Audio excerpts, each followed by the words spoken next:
Hello and welcome all. Myself Neetu Gupta from NLS IU Bangalore. In this session, I am going to discuss legal reasoning under law of contracts. So, अगर आपने मेरे previous sessions नहीं देखे, please do watch my previous sessions on legal reasoning. Let us continue. Principle क्या है? Question number 28. When the parties to agreement agree on the same thing in same sense, there arises a legally binding obligation between them. Is it clear? कि जब parties हैं agreement के, वो same thing पे agree कर रहे हैं same sense में, वहाँ पे लीगली बाइंडिंग ऑब्लिगेशन अराइज होता है बिटवीन देम. फैक्ट्स क्या है? ज़वेरी लाल एंटीक शॉप, जिसको वेल नोन शॉप है लोकेलिटी की. ज़वेरी लाल्स एंटीक शॉप एक वेल नोन शॉप है लोकेलिटी की. तारा देवी ये लोकेलिटी के सोशलाइट हैं. वो इस शॉप पे गए और and she was attracted by earthen jar जो कि डिस्प्ले किया गया था. ज़वेरी लाल ने उनको एक्सप्लेन किया था कि ये जो जार है it belongs to Hoysala period और इसकी अर्दन कॉम्पोजिशन है, फिर भी ये बहुत स्ट्रॉन्ग है और ऑलमोस्ट अनब्रेकेबल है. तो तारा देवी ने रिप्लाई किया कि वो कैप्टिवेटेड थी by the jar and that it was immaterial to her to as to which period it belong. उन्होंने जार ख़रीद लिया और वो घर पे आ गए. जैसे उन्होंने जार अपने एक अच्छी सी जगह पे रख दिया ड्राइंग रूम में. सो उनके जो फ्रेंड्स थे आर्ट क्रिटिक, उनके घर पे आए. जो आर्ट क्रिटिक थे उनके घर पे आए और उनको बोला कि ये जार एंटीक नहीं है. बट तारा देवी ने उसके बाद पे कोई बॉदर नहीं किया, कोई ज़्यादा ध्यान नहीं दिया उन्होंने. और एक दिन क्या हुआ, वो जार एक्सीडेंटली वो फेल डाउन हो गया and it broke into the pieces. Tara Devi Zaveri Lal के पास गए कि जो इनकी दोनों स्टेटमेंट्स उन्होंने की थी, कौन सी स्टेटमेंट की थी जार के बारे में, जब उन्होंने बताया कि ये एक होयसला पीरियड का है, एंटीक है, और दूसरा उन्होंने कहा है कि ये बहुत स्ट्रॉन्ग है. Is it clear? तो ये दोनों बातों का उन्होंने कहा कि जो गलत निकली है सो उसको डैमेजेस पे करेंगे. Is it clear? So he ये जो ज़वेरी लाल की एंटीक शॉप है, ज़वेरी लाल उनको क्या पे करे? डैमेजेस पे करें. No whether Zaveri Lal is liable to pay damages और नॉट. तो अब ये देखो इनके जो ऑप्शंस हैं.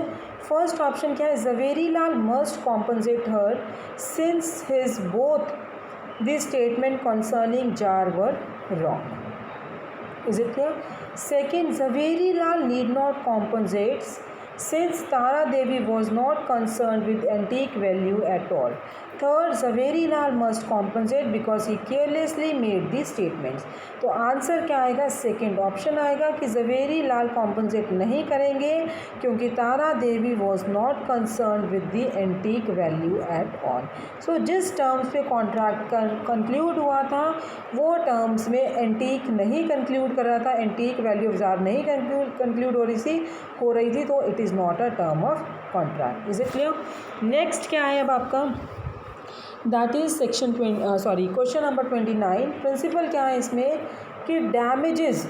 अब अगर suppose there is a breach of contract, two parties have made a contract, one of parties have not fulfill its obligation, तो क्या होगा? Breach of contract. तो अब उस ब्रीच ऑफ कॉन्ट्रैक्ट पे जो डैमेजेस हैं, और पर्पस क्या है डैमेजेस का कि दूसरी पार्टी जिसको लॉस हुआ है उनको कॉम्पनसेट करना है और अपनी पोजीशन इंप्रूव नहीं करनी है more than what it would have been if the contract had been duly perform. Is it clear? कि जिस पार्टी को लॉस हुआ है उसको उसकी पोजीशन को इम्प्रूव करना मोर than what it would have been if the contract had been duly performed. Is it clear? Now look at the facts.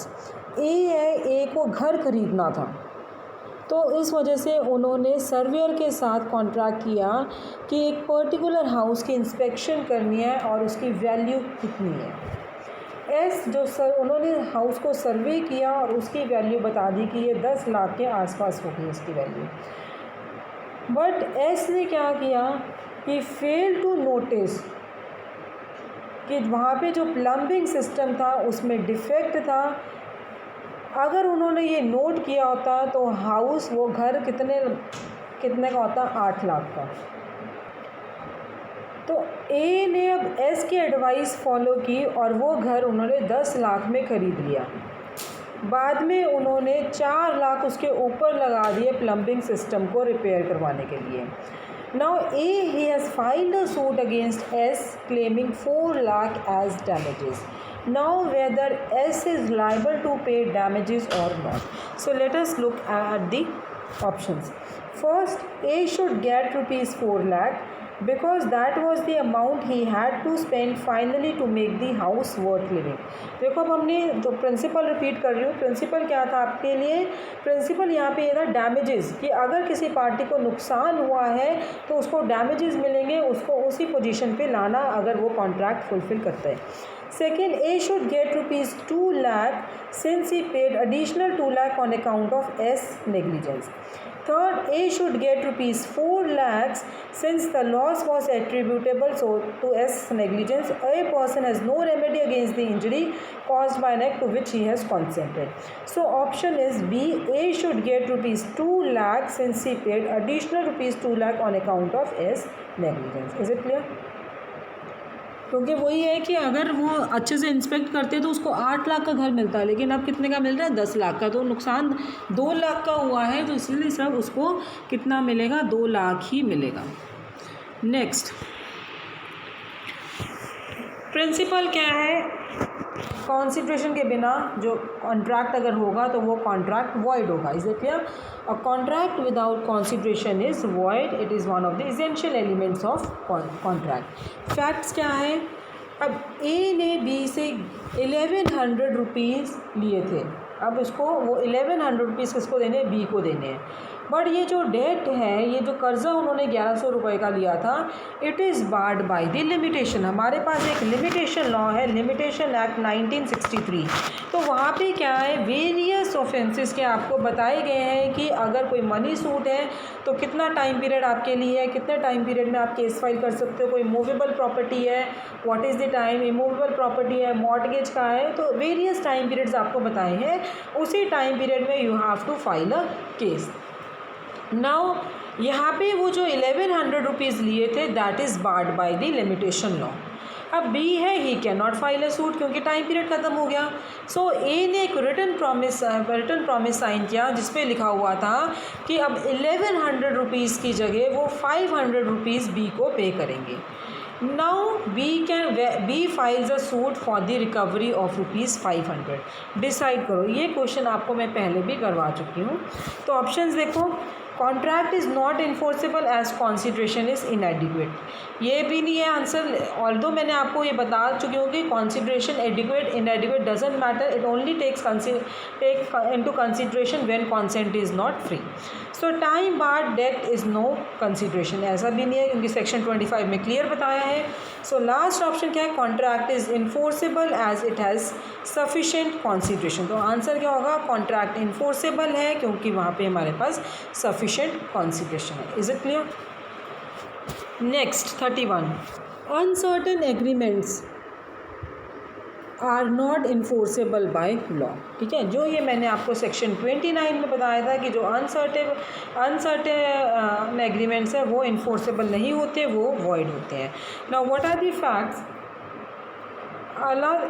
Aladdin ये डीलर है जो कि edible oils, different edible oils में डील कर रहे हैं।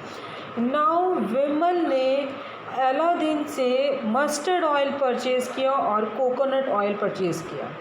6 जून को विमल ने एक टेलीग्राम भेजा जिसमें उन्होंने क्या पूछा था अलादीन से, to send 100 tons of oil, और वो भी कौन सा oil, which was not supplied by Aladdin. Now Vimal filed a suit against Aladdin. Probable reason जो अलादीन ने दी थी वो क्या थी, वो क्या दिया था, देखो फैक्ट्स दोबारा से, Aladdin he is a dealer in all types of edible oils. Vimal ने उनसे मस्टर्ड ऑयल और कोकोनट ऑयल बाय किया था। नाउ विमल ने एक टेलीग्राम भेजा था अलादीन को जिसमें उन्होंने कहा 100 tons of oil which was not supplied by Aladdin. Now Vimal ने सूट फाइल किया अगेंस्ट द अलादीन। तो अलादीन ने रीज़न क्या दिया, let us see the options. Which oil, first क्या है, which oil is supplied was not mention though Vimal use to buy coconut oil in the previous year in the month of May when this order was also place. ठीक है, पहला उन्होंने क्या कहा कि ये जो ऑयल सप्लाई नहीं किया गया था वो मेंशन नहीं था। दो जो विमल ऑलरेडी क्या he use to buy coconut oil previous year, पहले वो कोकोनट ऑयल परचेज करते थे in the month of May. So वे ये जब ऑर्डर भी मंथ ऑफ मे में प्लेस किया गया था। नेक्स्ट क्या है, price of the oil to be supplied is unascertainable. ठीक है, because he was supplied at price different from the price charge from the others in earlier period. Third, prices of oil had risen considerably and it was not possible to supply at the quoted price. Next, fourth, the oil was also brought by Vimal for the purpose of export which was later banned by the government. Is it clear? अब इसमें से ये देखो आपको यहाँ पे different question आ गए, थोड़ा सा 4 ऑप्शंस दिए हैं। अब आपसे पूछा गया है कि which among the above will not be accepted, कि कौन सी आर्गूमेंट, कौन सा ये उनका रीज़न है एक्सेप्ट नहीं होगा। तो अब अगर आप देखोगे सी और डी ऑप्शन ऐसे हैं जो कि एक्सेप्ट नहीं होंगे। Is it clear? For example, prices oil के had risen considerably and it was not possible to supply at quoted price. और डी क्या है, oil was not bought by Vimal for the purpose of export which was later banned by the government. तो पहले तो उनकी reasons मान सकते हैं कि जो वो ऑयल सिर्फ कोकोनट ऑयल ही परचेज़ कर रहे थे, या फिर है कि अनसर्टेनेबल था ऑयल, जो प्राइस का ऑयल था वो अनसर्टेनेबल था क्योंकि जो प्राइस है वो डिफरेंट थे, उनको डिफरेंट चार्ज किए गए थे दूसरों से। Is it clear? सो पहले तो उनके आर्गूमेंट्स को हम सुन सकते हैं, लेकिन लास्ट 2 आर्गूमेंट्स हैं वो नहीं। सो ऑप्शन क्या आएगा? C, that is C and D. Now next 32nd principle क्या है? No consideration no contract. Is it clear? No consideration no contract. So principle 2 क्या है? फर्स्ट प्रिंसिपल का मतलब है कि अगर कॉन्सिडरेशन नहीं होगा तो कॉन्ट्रैक्ट भी नहीं होगा। सेकेंड प्रिंसिपल क्या है? कॉन्सिडरेशन क्या है? It is something done or abstinence of a party at the desire of another party. Third principle क्या है? कंसिडरेशन की वैल्यू होनी चाहिए in the eyes of law. Is it clear? Now what are the facts? Innovation education trust ने एक school, ये भी question आपको पहले आ चुका है। इनोवेशन एजुकेशन ट्रस्ट, उन्होंने एक स्कूल मैनेज किया है जिसका नाम है भारत विद्या निकेतन। अशोक जो कि उनका बच्चा उसी स्कूल में पढ़ रहा था, तो उन्होंने स्कूल को सजेस्ट किया था, इस ट्रस्ट को सजेस्ट किया था कि एक नई लाइब्रेरी बिल्ड करिए स्कूल में, जिसके लिए वो भी कुछ कॉस्ट बेयर करेंगे। स्कूल अथॉरिटी ने उनकी सजेशन को एक्सेप्ट कर लिया और उन्होंने बिल्डिंग कंस्ट्रक्ट करना स्टार्ट कर दिया। नाउ अशोक को दूसरी तरफ बिजनेस में लॉस हो गया था, सो ही रिफ्यूज टू पे the part he had offered earlier. Is it clear? तो अब यहाँ पे क्या है कि जब उन्होंने मना कर दिया तो whether Ashok is liable to pay or not, कौन सी डिसीजन ज़्यादा अप्रोप्रिएट है?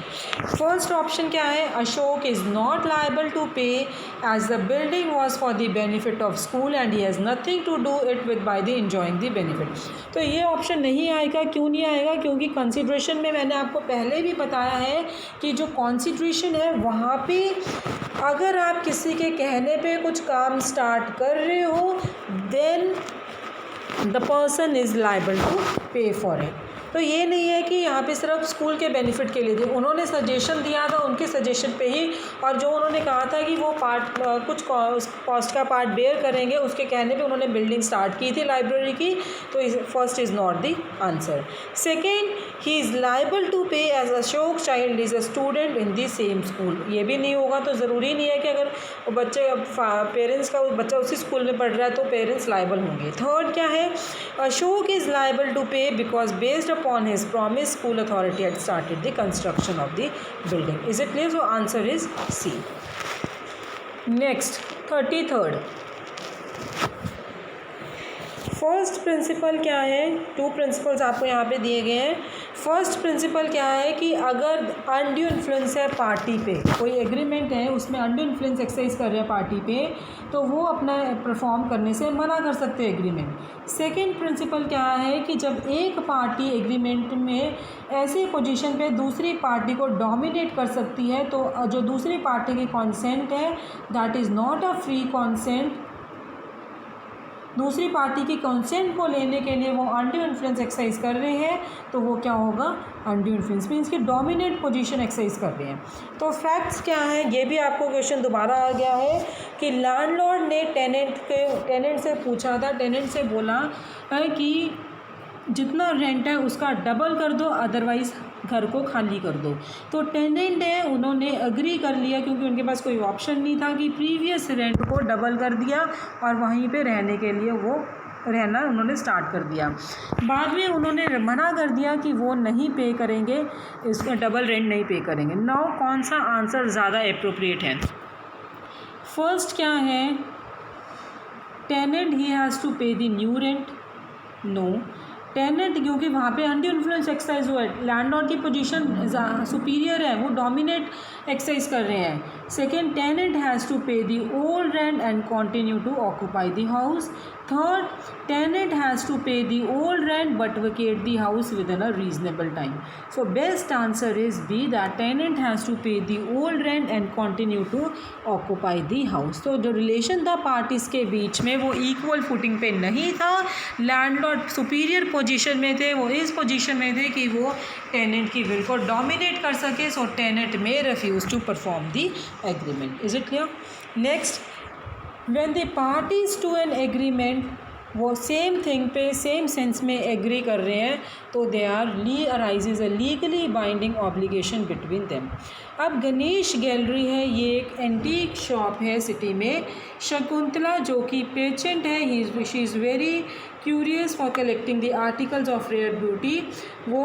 उन्होंने उस गणेश गैलरी से एक डिज़ाइन फ्लावर वेस लिया था।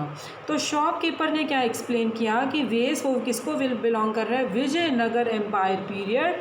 ऑल्दो वो बहुत डेलिकेट लग रहा था, और उन्होंने कहा चाहिए देखने से बहुत डेलिकेट लग रहा है, बट ये बहुत ज़्यादा स्ट्रॉन्ग है, ईजिली ब्रेकेबल नहीं है।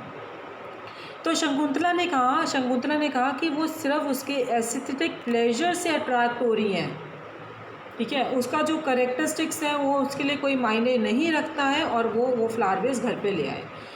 बाद में उन्होंने क्या देखा है कि ये जो इस पीरियड का उन्होंने बताया है विजयनगर एम्पायर का, वो उस टाइम का ये फ्लावर वेस नहीं है। उन्होंने देखा कि उसमें क्रैक्स आना स्टार्ट हो गए हैं। So she proceeded against the proprietor of Ganesh gallery for monetary relief. Is it clear?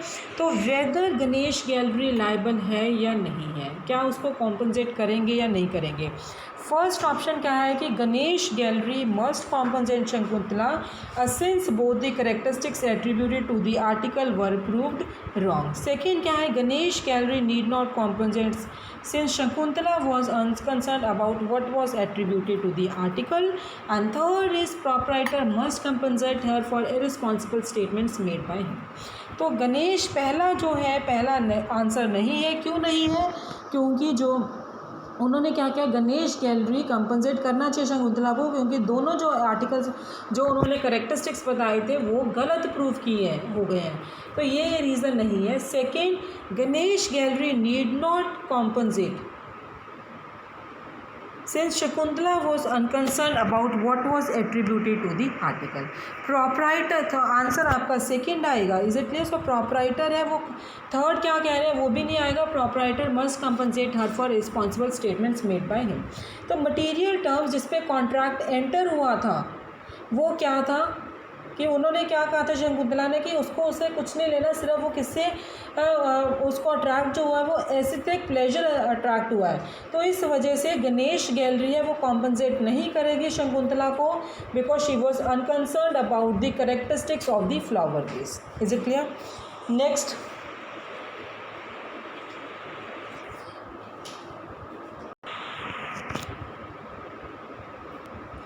Thirty fifth principle क्या है, अगर वो जो पार्टीज़ हैं दोनों पार्टीज सेम थिंग पे सेम सेंस पे एग्री कर रहे हैं, दो पार्टीज़ हैं अपने एग्रीमेंट से, वो दे आर बाउंड।